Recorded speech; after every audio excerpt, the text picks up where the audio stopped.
So we're going to talk through a couple of things here. First of all, welcome back, NAB, right? Day 2. So before we even get into the monitor itself, I have Vlad here to showcase how beautiful his work can look on this monitor here. We're going to just do a quick tech check, talking about cables, making sure that if you buy a brand new monitor, that you don't just pop the box open, grab the monitor, and throw it on there with all your old cables. I have been guilty of doing this. I know a lot of people that do this. It's just a bad habit. And know the cables that you use before you plug things up. It makes a huge difference. So if you want the full potential, if the cables are included in the box, use those cables because they're meant to meet the full potential of the product that you just bought. So with that said, this includes a Thunderbolt 4 cable and an HDMI cable, 2.1 Bravo spec. The reason that matters, if you're trying to do HDR, if you're trying to do high frame rate, all this good stuff, you need to make sure that you have the correct cables. Another thing I'd say besides that, with the laptop solution, if you have the wrong cable, some of your laptops draw a lot of power, and then you only have 100 watt. If you need more than 100 watt, they go up to 240 watt. So not just this right here will go up to 96.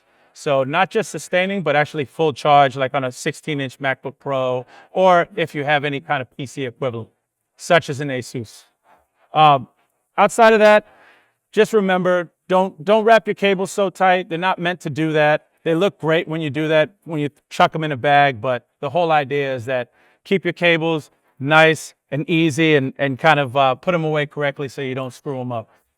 Now, outside of that, let's just talk through some of the software settings just to get you in the right spot. So if you're on the PC side, you want to go into your GPU. This one in particular is an NVIDIA. So inside of here, go to the panel, and then you'll see an option for 8-bit color. You want to switch that down to 10-bit color, just so you have things nice and crispy. Now, besides that, on the Mac side, everything is assumed 10-bit unless you choose the lower resolution. But the options will be to choose your resolution, which will still be at 10-bit unless you choose low resolution. And then to choose, if you're going to use this as your GUI monitor, or if this is your only monitor, right, then that's when you would choose main display. Otherwise, if you're going to use it as your output monitor, check the box for extended display and scroll down. If you don't have the menu all the way open, you'll miss the HDR button that's kind of tucked in all the way in the bottom, right where the refresh rate is. And just to remind you, this goes up to 240 hertz. So if you do like all the high-speed stuff, if you work with a lot of high frame rate art, or you shoot a lot of slow motion, this goes up to 240 hertz. So they're right there, one on top of the other. And let's just quickly talk about media in general, right? So whatever your deliverable is, if you want it to look pretty on this monitor right here, we want to really achieve that by keeping everything in 10-bit. So 10-bit really matters. Just because you make something in ProRes or in DNX, it doesn't mean that it's going to be 10-bit. You have to make sure that you put that in 10-bit. I tend to use H.265 because I can actually take a lot of heavy data and still keep it pristine in 10-bit and use it and pass it along. I can send something to Vlad that's not 15 gigs, that's like maybe 500 megs, but it'll still be 10-bit. So just keeping that idea going. H.264 has that option, 8 and 10-bit. Always go for the 10-bit if you really care what your image looks like on the screen. And from there, I'm going to hand it over to Vlad to show us what some of his beautiful 10-bit artwork looks like. Oh yeah, and 32 bits per channel at the same time. Thank you. Yeah. Thanks a lot, guys. Can you hear me well? All right, good. So I'm going to jump back to my presentation. So my name is Vladislav Solovjov. I'm a creative director and artist based in London, UK. So with 15 years of experience in CGI, design, animation. So I've been doing it for quite a long time. I think I started doing this back in 2008, 2009. So it's been a long time. With the clients like Google, Apple, Audi, Lotus, Maxon, Adobe, Nike, L'Oreal, Lancome, NFL, I try to come up with some new solutions, creative solutions, with which I can elevate whatever I do or have ever done. So these are like my credentials. If you ever would like to have a close look at what I do, those are the links. So the first one is the website, and the second one is my Instagram. So be my guest. By the way, for those who have been using Cinema 4D for like long enough, at least for a few years, this is the splash screen you could see for a year. This is the one I designed for the version 2023. It just, just to give you a glimpse of what I usually do and how I collaborate with Maxon. So, and there is a very quick snippet to my portfolio, just a show reel to show you what I do and how I do it. Okay.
Alrighty. All right, let's get back to the proper presentation. So I make CG for IT, science, beauty, and fashion, sports, automotive, and film industries. And my favorite thing in what I do is textures, surfaces, and play of lights. So in order to, visualize it properly, correctly, we need a monitor that could be like useful enough, like to showcase all the beauty and depth in colors, the shadows, the highlights, the midtones, so you can see the whole spectrum of colors. What you can see now on the screen is the motion design edits of some creative experiments I have prepared for this particular presentation.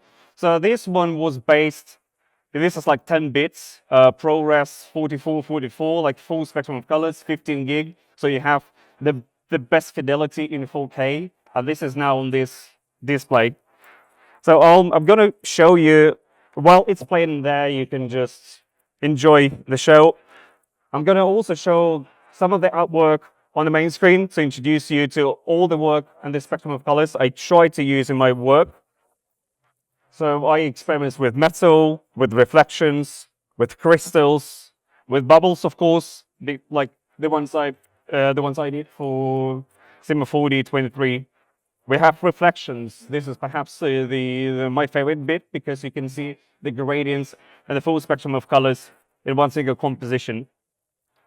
And even more bubbles where you can see pretty much like many different ideas I would come up with, maybe liquids, with metal, with particles, with some organic stuff, which is pretty useful to play with. And this is the animation which was designed for this event. Yeah. And I'll keep scrolling the pictures on the main screen as well, so you can get the full idea. Some of the steel frames you can see on the presentation on the right-hand side, for you on the left-hand side. Those were also rendered specifically for this edit as well. And the few pictures are like in full screen. Yeah. It will just continue playing. Yeah.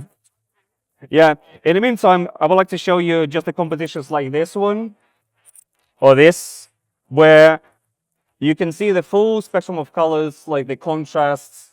This is what I really love to do in my work, where I can have a lot of flexibility with colors, with saturation, hue and saturation, contrast levels, gamma. All of that should be, translated in my work, reflects it in all the compositions I work with. And today I will also show you the real-time demo from Cinema 4D and After Effects, where I do compositing in 32-bit. It's not like a compositing, but more like the color grading to show you the full spectrum of colors I can tweak and play with. So this is the scene I'm going to show you. This is the one. This one as well. Before we jump to Cinema 4D and After Effects, I will show you just the process, how it's usually done. So we have 30-bit DXR, then we import it in After Effects in order to play, with colors and color correction. And you can see we have 32 bits here and display P3. And this is how it looks. So let's go to After Effects and see what we have here. Oh yeah, it works well. All right, let's concentrate on the scene. So basically, this is the setup I created for NAB. This is the scene. So this is the first one, and this is the second one. This is the scene. We have 32 bits in display P3, which is a color managed. This is the still frame we got from the project I just showed you. I will just turn off all the settings I have here. So this is just the plain image. So it looks more like a log file. And what we can do here is to play with levels, because I would like to bring more contrast. So let's get back to the color grading. So this is the 4K image, 32-bit AXR. This is what I would do if I need, what I use, if I need to play with color grading and without losing any, color data in translation. So here we can see the sliders of the levels. So we can bring all the back information from the shadows, especially in this region. All right, it's good. Now it's much brighter. So now we can also play around with curves. This is perhaps my most favorite color grading setup because it's quick and efficient. So what I would usually do, I would set 2 points, one in the shadow, one in the highlights. Good. Now we can slightly zoom into the areas with the midtones and the highlights. And set one more and see how it changes. And now we can see even more contrast here. The next thing would be to play with the red colors, the red channel, the blue and green. So I want this scene, because initially it was a bit too cold. We want to be more warm in the scene by doing this. All right, looking good. How about if we control also the shadows in blues? I set 3 points here. Bring a bit more warmth here. And I want to have a bit more blue light highlights as well. Now we can slightly zoom out. You can see how energetic and bright it looks. I will save this scene because it's never late to press the Ctrl S or Command S, whatever device you work from. This is the first setup. We can practically select all of this, copy and paste to this one. Because this is the different camera angle from Cinema 4D, we have a bit more dark areas here. So I would love to do it by hands and select the areas which I would like to slightly elevate and make brighter. I use a lot of masks in After Effects, because if you mess up something in Cinema 4D and you make some certain areas too dark, you can control it by hand and bring a bit more brightness to certain areas in your image, in your composition. So I'm going to hide all of this. And I'm going to select the certain area. So this one, the tail, can you see the cloth with this tail? I literally just select it like this. Good. Now we go to mask and add some feathering because it's too sharp. Let's say 300, that should be enough for the starter. Then we go to color correction, curves will do. Wonderful. And now we can bring the colors back in this area slightly, but we still retain the contrast in this area. So this is before, this is after, so it's slightly brighter. But I can see this area is slightly oversaturated in terms of the color. So I would like to bring a bit more shade. So take the main layer and make one more mask on top of the Cinema 4D render like this. Now we can slightly fake the shadow, because not all the time you need to go back to the Cinema 4D and re-render. This particular image took me, I don't know, maybe 5-6 minutes to re-render. When you're on the deadline, you need to make something pretty quickly. So what I'm gonna do, boom. However, we now can see that the midtones have the blue tone-ish. This is what we don't like. So now it's more balanced. However, it's a bit too sharp. So what we can do, we can get back to this area, go to the mask, and add a bit more feathering. So this is what we have here. Beautiful. And there is another trick in After Effects, which I put on top of my renders. This is kind of, I've never shown this in life, but why not? So we're gonna get to the shapes. This is my lens flares. This is how I do the lens flares without lens flares.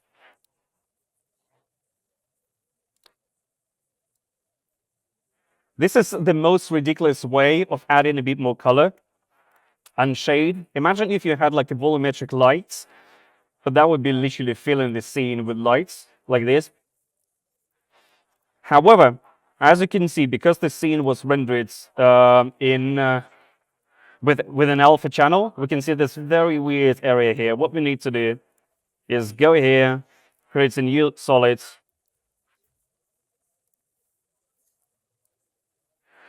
like this. Now we can make it slightly darker, like that, and make this not that bright, because the area was a bit too dark in the left-hand side of the composition. So I wanted to slightly balance this out and have a bit more contrast here. So this is basically, we just literally fake lighting conditions in After Effects, but this is pretty useful for some pretty easy and fast tweaks.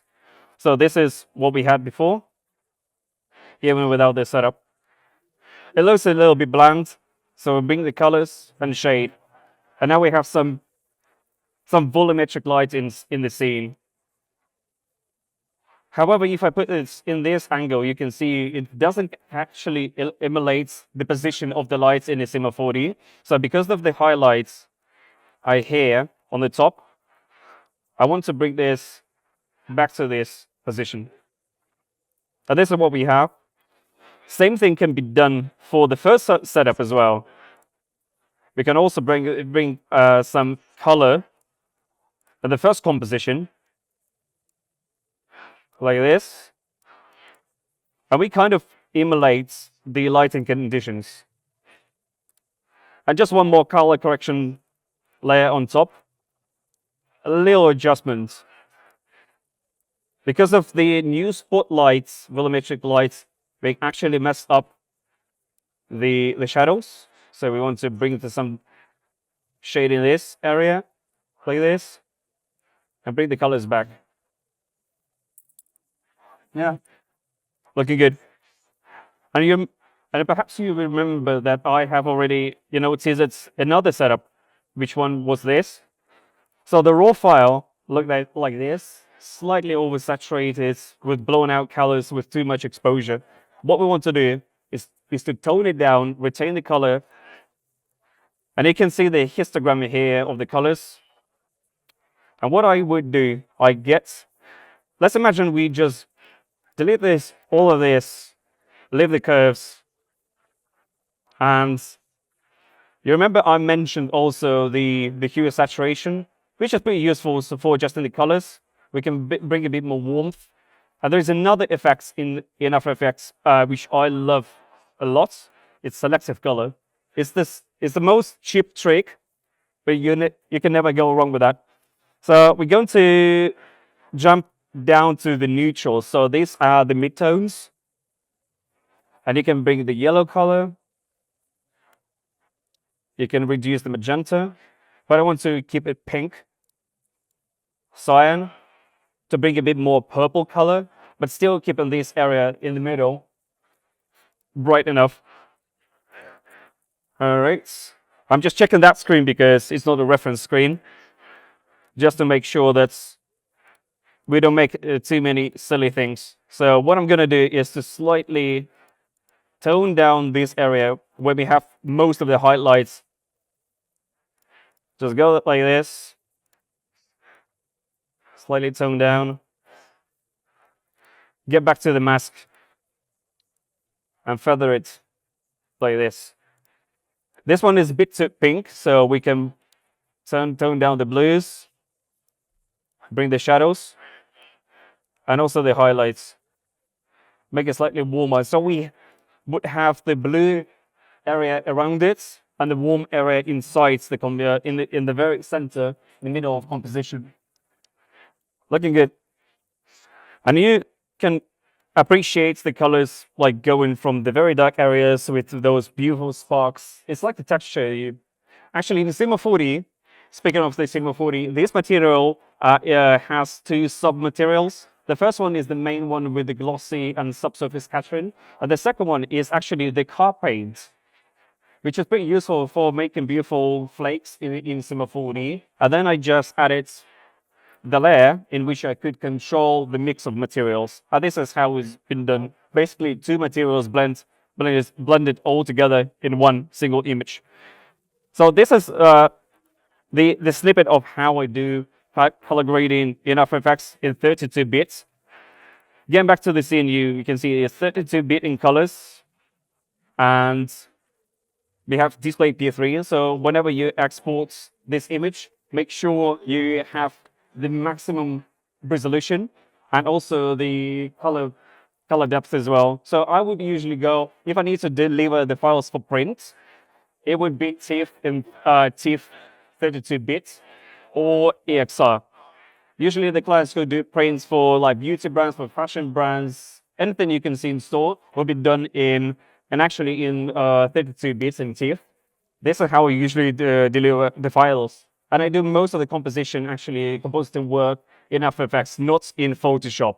This is, I know, it's pretty unheard of to do for making any like color grading tweaks for images in After Effects. But surprisingly, After Effects gives me more speed in variation in tweaking the color grading and adding all the different effects on top of the composition.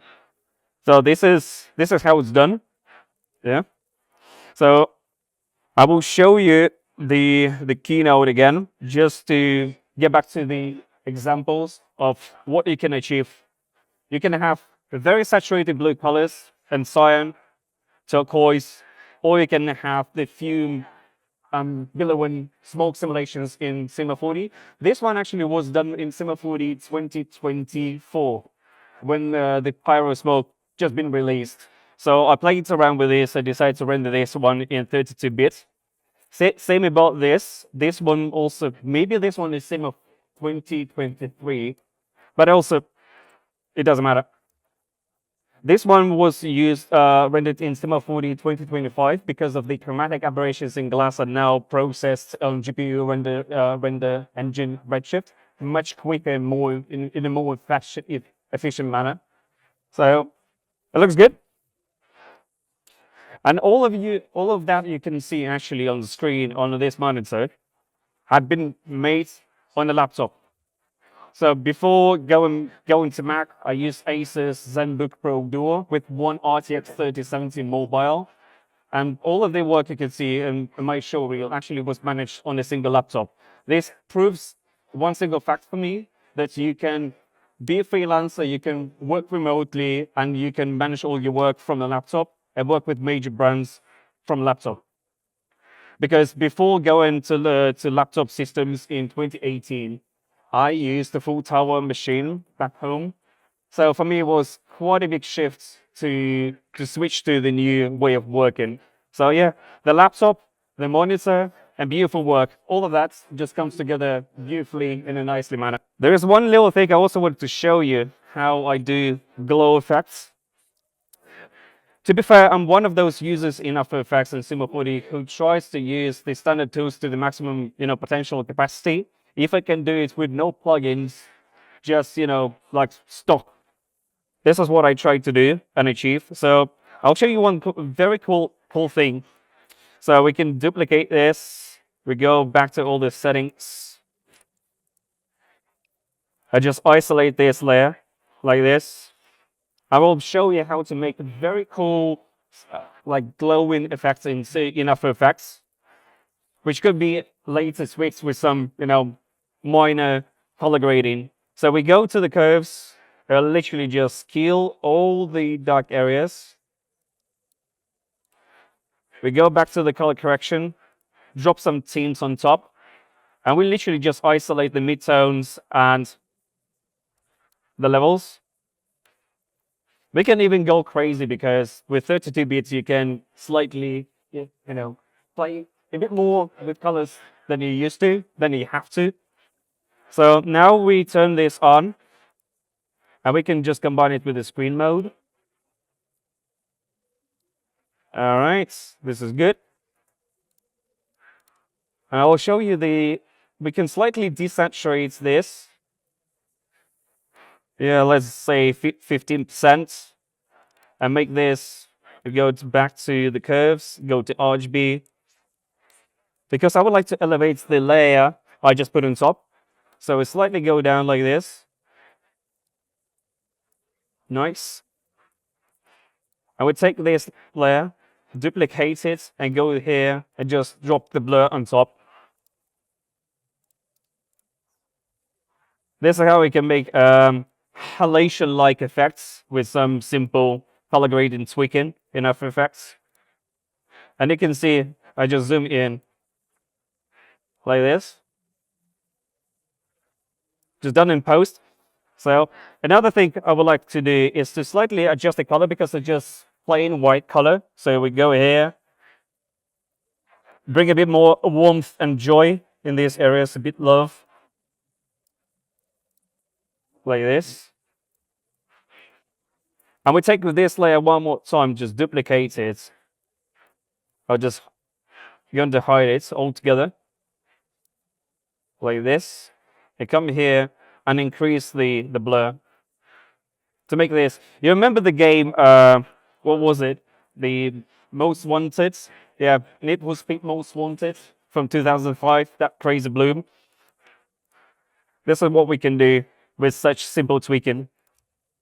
And here, because I just deleted the spotlights, we can bring a bit more color in shades back again, like this. And I can see these areas are now slightly overexposed, so we want to tone them down a little bit.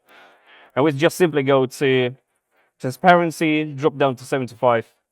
Good. So we now have this nice and warm glow effects happening in these areas of composition, right here, in midtones and highlights. And we just save the project. We can do the same. We just copy and paste this because we know this looks beautiful. We can go back to this composition, just copy and paste, and literally just replace the same setup like this.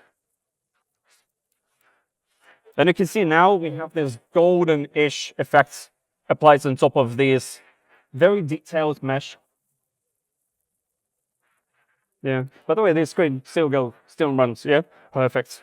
And that's what we have in After Effects. And we've just done some simple color gradient in matter of seconds.